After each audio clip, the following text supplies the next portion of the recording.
Teague here. Thanks for coming into the live stream. Let me back up here a little tiny bit. We'll do this so we can see a little better. All right, so we're doing Symphony of Destruction, the solo. We're actually starting in measure, I believe this is measure 9 or measure 7. So there's the beginning of the solo is a little bit simpler. We're actually jumping into the difficult part because these are the parts that you're going to need to spend more time on. Then we can go back and learn the first part because it's pretty easy. But these will be the parts you're going to have to work on. And I've been away from the streams and the videos for just a little tiny bit because I jammed my finger into a car door. And so not only could I not make videos or anything, I also was unable to play my guitar. It's probably the longest break I've gone from playing the guitar. And anybody who was following me up to this point was watching my stories. I was practicing this and getting better and faster. I've just recently started playing where my finger feels normal again. I'm not playing the riff too well. But it works out kind of well for you because it'll let me go back and show you what I was doing, what I was working on, and the importance of the pick, because this becomes huge. Okay, let's jump right in. So again, this is Megadeth's Symphony of Destruction, the solo. But we're starting with the 16th note lines, so when the part that first gets fast, right? The first part of the solo. That we're going to come back and learn. Okay. This first part is very, very cool what's happening theoretically, and we'll talk about that in a minute. First, let's learn the notes. 10th fret of your 4th string gives us a C. Then we're going to go from the C to E, 9th fret of your 3rd string, F sharp, 11th fret of your 3rd string. So C, E, F sharp. We're going to play it twice. But what's cool is, so these are groups of 3, you hear me talk about all this all the time, but these are 16th notes. So if they were triplets, you would have tick, tick, tick, tick, right? That C would fall on every click, which in some ways makes it a little easier to play. But because they're 16th notes, we have one E and a. The click is actually on the 2nd note when you go to play it again, right? Because you have your 4 notes, so the 3 of the pattern, C, E, F sharp, and then the C again is the 4th part of those 4 16th notes. 1 E and a. C, E, F sharp, C. Okay, so we're gonna, so because they're 16th notes, let's suppose our metronome is here, tick, tick, our 8th, so quarter note, tick, I'm just playing the C, 8th note I double it, 16th note I double that, again, use a metronome, but so here's our 16th notes, tick, tick, tick, tick, so you notice that the E is gonna fall on the downbeat of beat 2. Okay, so before we go too much further here, let's look at picking because this becomes very important. Notes, pretty easy, right? C, E, F sharp, C, E, F sharp. We're just going to do it twice in a row. Again, one more time, just for anybody that's not aware. C is on the 10th fret of your 4th string. The E is on the 9th fret of your 3rd string. The F sharp is on the 11th fret of your 3rd string. Few different ways we can pick this. We're going to look at 3 different options, and then the importance of kind of picking the one you like best and sticking with it. Hence, if you don't, you run into problems, which is what I was just running into when I started this video. And I'll explain why that happened too.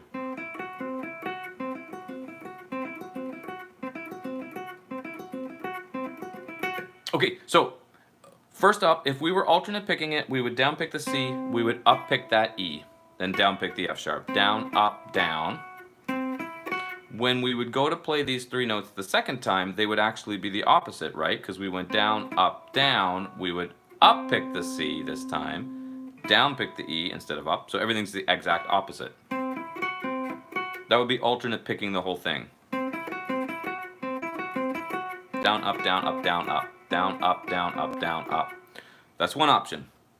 You decide which one's best for you as we go. Another option would be called natural picking or economy picking, where you go down, down, because the pick is already headed in that direction, and then up.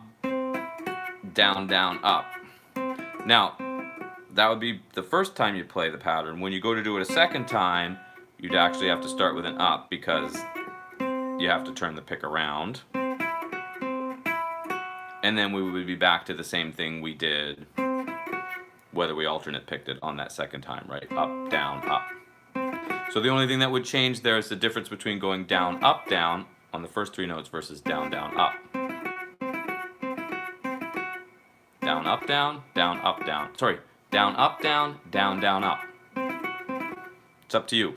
Now, however, if we listen to the record really closely, it doesn't sound like he's actually picking the F sharp. It sounds like he's going pick, pick, hammer. Now, in that case, if you're doing that, you could go down, down, hammer, down, down, hammer, because the hammer is buying you time to bring the pick back to a down, if you wanted. Or you might prefer to go down, up, hammer, up, down, hammer. In other words, you're following the alternate pick rules, but you're just hammering. So 3 different options there. I know that's confusing. On the site, you will see the graphs and the notation files, and I know if anybody who follows me knows I don't use tab. I'm not a fan of tab because there's only 12 notes in music. It's not that complicated.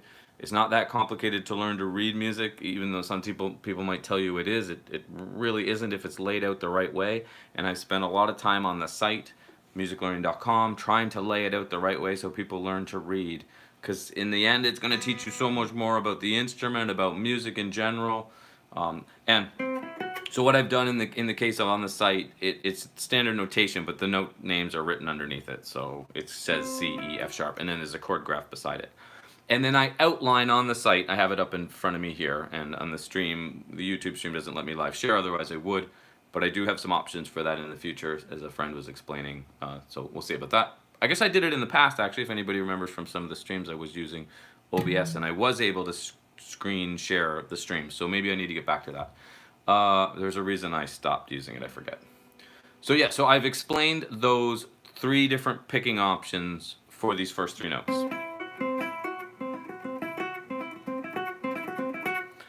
Which one is best? That's really up to you, and it's a hard one to decide because the most important thing is that the notes fall in time and are clean and precise. That's going to be more important than whether we hear the hammer or it's picked. But you kind of have to pick one. I'm a big fan of trying the 3 and then kind of picking one, because if you find yourself going back and forth between them, which I sometimes find myself doing, then what happens is as it starts to speed up, you'll find it gets sloppy. And the reason it gets sloppy is the brain is in a fraction of a second trying to decide, oh, am I going to pick that up or down? Because you've practiced it both ways. And then in that process, that little bit of hesitation creates something that doesn't make the riff sound perfectly in time as it should. So be aware of that. You want to figure out what, it's like I played cello for years. It's like in an orchestra, the violinists and the cellos, and they have to decide their bowing, and then they mark it into their music, and then they stay consistent with that bowing. Because if you have 16 first chair violinists, if you've ever gone to an orchestra, they all go up together, they all go down together, they all go halfway up together, they all go halfway down together. All 16 have to do it the same way. So they know the importance of the bowing. The pick is no different than a bow. We have to decide what we like the best and then stick with it. Okay, let's move on. So after C, E, F sharp, C, E, F sharp, whichever way you decide to pick it,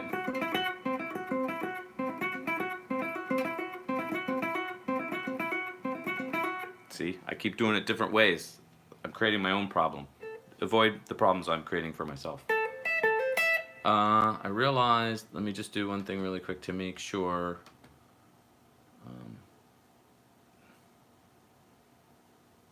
Okay, let's go to the next part. So the next part we're going to grab, to make sure, just want to make sure, okay. Next part we're going to grab an A on the 10th fret of your 2nd string. This is also a 3-note pattern. This is an A minor arpeggio, which anybody who's followed me or has been part of the members section knows. This is an arpeggio I teach a lot, as I think is an important one to learn the fretboard. It's an A, 10th fret of your 2nd string, a C, the 13th fret of your 2nd string, and E, the 12th fret of your 1st string. A, C, E, the 3 notes of an A minor chord. This is the one, I don't want to get too off track, but if I started on my low A on the 5th fret of my 6th string, here's the A, 8th fret is the C, E, 7th fret of my 5th string is the E, A, C, E. And I can take that A, C, E, move to A on the 7th fret of my 4th string, there it is again. 7th and 10th of the 4th, E, 9th of the 3rd string. A, C, E, A, C, E, A, C, E.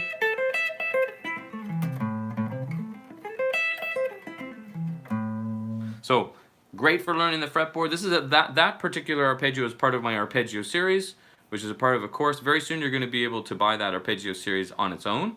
It's 26 lessons, kind of working through all the most important arpeggios you probably need to know to become a great player and to understand the fretboard. Yeah, so stay tuned for that. And so we just need this ACE here. Now, like we did with the C, E, F sharp, same thing. It's 16th notes. We're going to play it twice. Now notice, because we had 1, 2, 3, 4, 5, 6, we had 6 notes, and we're playing 16th notes, right, which is 4 in a beat.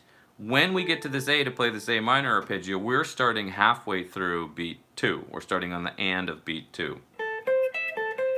Now, it's pretty similar, except here's the biggest difference is you'll notice when we did this C, E, F sharp, we had 1 note on the lower string and then 2 notes on the higher string. Now it's the opposite. We have 2 notes on the lower string of the 2 strings, right? And then 1 note on the high string. So that changes a little tiny bit. Now, by all accounts, when we get to that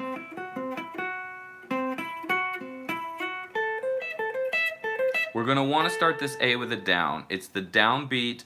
It's the and of beat 2, which would be a down beat. Remember, when we go 1, E, and we're going down on the 1 in the and, up on the E in the 1, E, and down, up, down, up. So down, again, if we listen to the record, he actually hammers the C. And because that hammer would be the up, you'll go down on the E also. So down, hammer, down, then up on the A, hammer, and that would be up on the E. So you had down, hammer, down, then you play it again, but opposite. Up, hammer, up.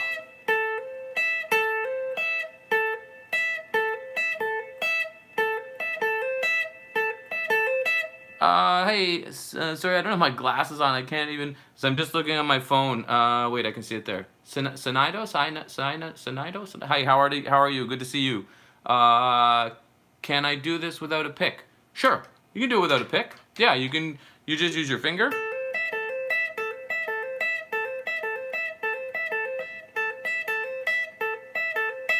Yeah, you could just use your index finger for sure. And actually, this one wouldn't be too bad to do with just your fingers. You probably want to use a combination of index and middle.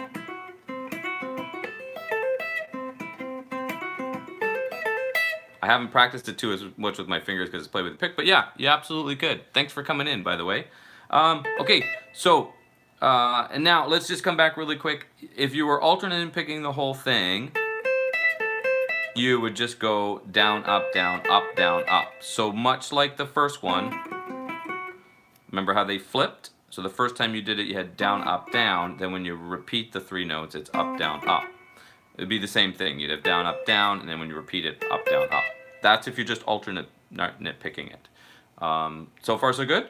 Okay, so that's what we have now. So that gives us 1 E and a, 2 E and a, 3 E and a, gives us the first 3 beats. So we had patterns of 3, but because they were 16th notes, right, 4 in each beat, we had 6, and then we had 6. 6 and 6 is 12. 4 goes into 12 3 times. That's our 3 beats. Beat 1, beat 2, and beat 3. So before we move on to beat 4, and this is all we're teaching for this lesson, is just this first bar. Because it is tricky. We're going to do the whole solo, but I'm going to do it in pieces because it is kind of tricky, and I think it's important to get a grip on these little pieces, especially some of the important stuff here like we're talking about as far as the picking is concerned. Okay, so I want to just backtrack a moment here to the first 3 notes and talk about, and I forgot my metronome, but the metronome. So if you have the metronome on, when you do the 1 E and a, when you play that riff like we talked about in the beginning, you have the 3 notes, but you don't hear the click until you get on that E, right? So 1, 2, 3, 4, 1. It's tick, tick, tick, tick, tick, tick, tick, tick. Makes sense? You're going to want to practice it like that because you want to make sure you're feeling these as 16th notes and they don't end up coming across as triplets, because there are 3 notes in the pattern. It's an easy mistake to make. And then the timing starts to feel a little bit weird if you're not, especially if you're not practicing with a metronome. And then the last thing I'd say with that would be, it doesn't matter tick, tick. It doesn't matter which picking you're doing, whether you're using the natural or economy, whatever you want to call it, alternate picking, or if you're using with the hammer on. Doesn't matter which one, you'll still have that same tick with the E on beat 2. And no matter which way you decided to pick that E would be with a down regardless, right? Okay, so that's pretty important. I would spend a little bit of time on that. Tick, tick, tick, tick, tick, tick, tick, tick, tick, tick. I did a couple there where I picked both of them, and then a couple where I hammered. So again, this is the thing we talked about picking which way you're going to do it and kind of stick with it.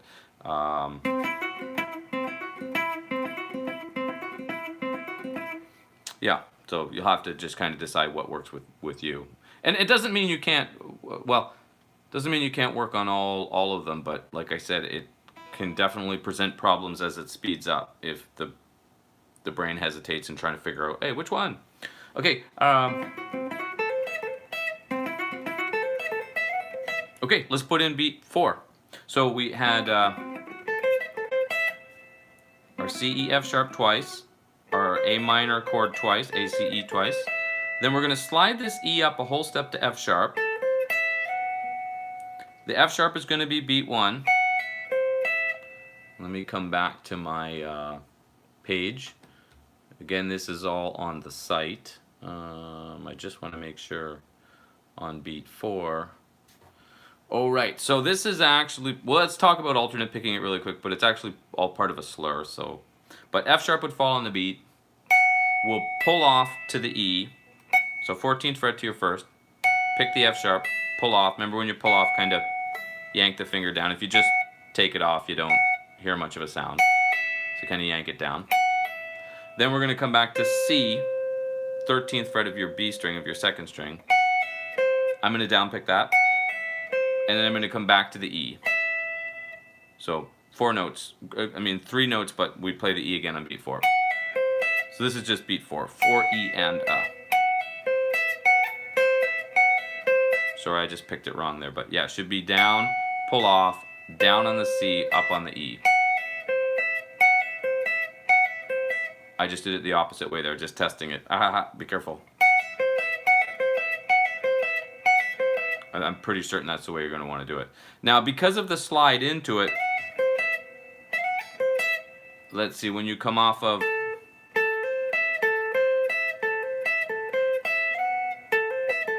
yeah, remember how we said that last E when you did the A minor arpeggio? The last E was an up pick. You'd actually slide into the F sharp. So technically we're not going to pick it at all. So I'm going to go from this A minor, which this A minor I would actually, because it's my second, remember we said the first one starts with a down. I'm going to do the hammer on version. Then the second one starts with an up, up, hammer, up. And then slide.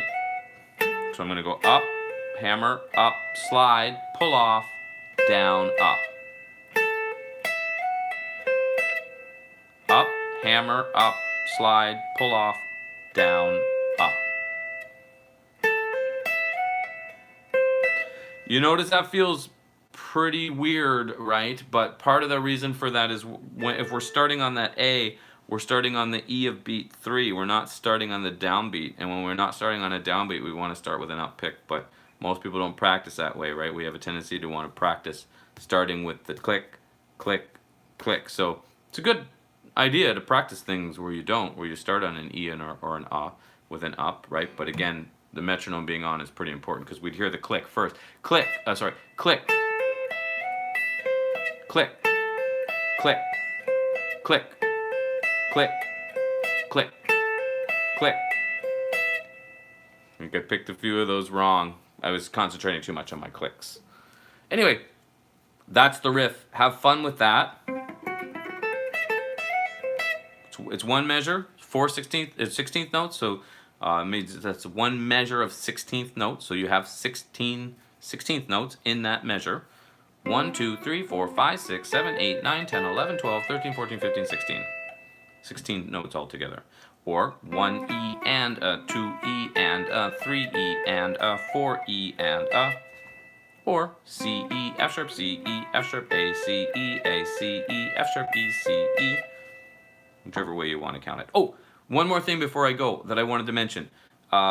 You can put the metronome on the 8th note. You may find that makes it a little easier. You know how we were going a 1 E and a tick, tick, tick, tick, tick. So if I double my metronome to 8th notes, tick, tick. Now my metronome is on every second note. Tick, tick, tick, tick, tick, tick, tick, tick, tick, tick, tick, tick, tick, tick, tick, tick, tick. Sorry, it wouldn't have been that last one. I had a tick. That's the problem when you're your own metronome. It's not a good idea to be your own metronome. I have a lot of years of being, well, not a lot of years of playing with a metronome, so I slightly trust my own metronome, but that's not the way to practice. You should have the metronome out, and I do have a metronome out when I'm practicing on my own. But yeah, okay. Anyway, thanks so much for watching. Have fun with that. The solo is super cool. Check it out. Marty Friedman. He's a great player. His solos are great for turning into lessons because theoretically he just has a lot of great stuff, and it's executed very well. His playing is very clean. Anyway, yeah, so have fun with that. I'm going to teach the whole solo. So be sure to subscribe. Turn notifications on for future streams. Sometimes I stream, sometimes it's just a lesson. I never really know which one I'm doing. I just kind of sometimes pick last minute. And musiclearning.com is the site. Again, subscribe to the channel if you like and you want to learn the rest of the solo. Channel has all kinds of stuff on it. It's not just metal. It's not just it's everything. Finger picking, strumming, and I have a whole bunch of different series started. This particular one is also a part of a rock soloing series, which teaches a whole bunch of different solos. So that might be fun for you too. And yeah, and everybody stay safe. I know we're in a strange time right now, and things are weird, but I'm hoping the guitar brings you some sort of peace. And yeah, have fun. Thanks again for watching, and we'll.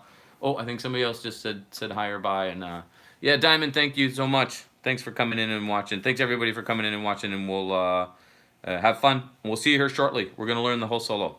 Oh, the first part of the song is up too. Oh, and I'll also teach like all those other super cool parts in the chorus, and because what